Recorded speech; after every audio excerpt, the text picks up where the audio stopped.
We are taught that the ultimate goal of life is happiness. We chase it, dream of it, and buy things in an attempt to achieve it. However, Anton Chekhov believed that happiness is actually a form of moral blindness. In this story, he presents a frightening image.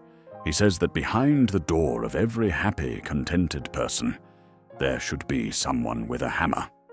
This person should constantly knock, bang, bang, bang. It's a reminder that somewhere, people are starving. Somewhere, people are dying. Without that hammer, the happy man hears and sees nothing, and lives in a state of grotesque anesthesia.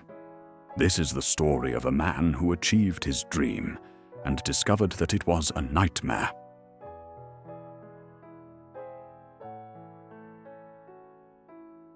Ivan Ivanitch, a veterinary surgeon, tells this story to his friends on a rainy, gloomy evening.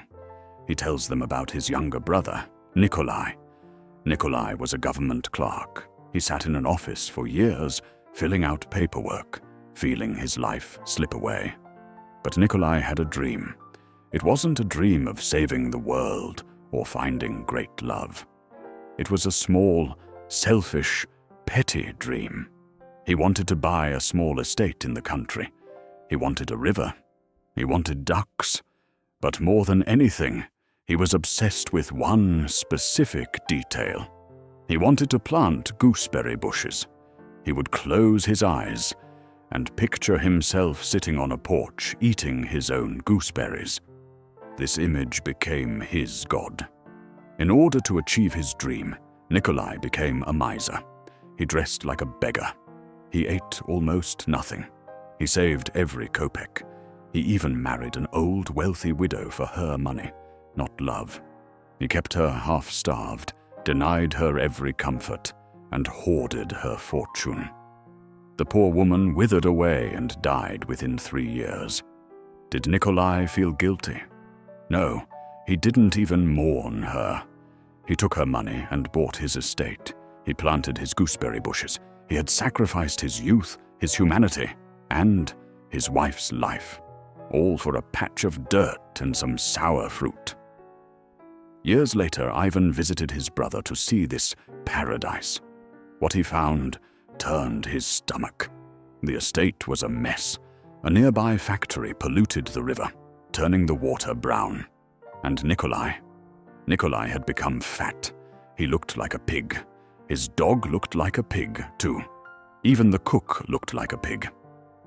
Bloated and complacent, he sat there, calling himself a landowner and demanding respect from the peasants.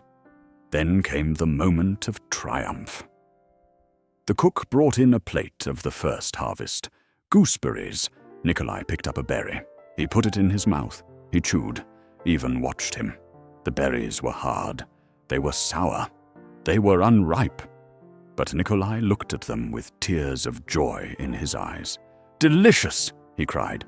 "Ah, how delicious!" He ate them greedily, unaware of their sour taste, the factory smoke, or his dead wife. He was happy. At that moment, Ivan felt a deep existential despair. He realized that this man was insane. He was under the spell of egoism. Ivan told his friends, "I looked at him, and I felt close to despair." He realized that happiness is only possible because we ignore the unhappiness of others. A happy person feels good only because unhappy people bear their burdens in silence. If the starving, the sick, and the dying were to scream all at once, no one could enjoy a meal in peace. But they don't scream.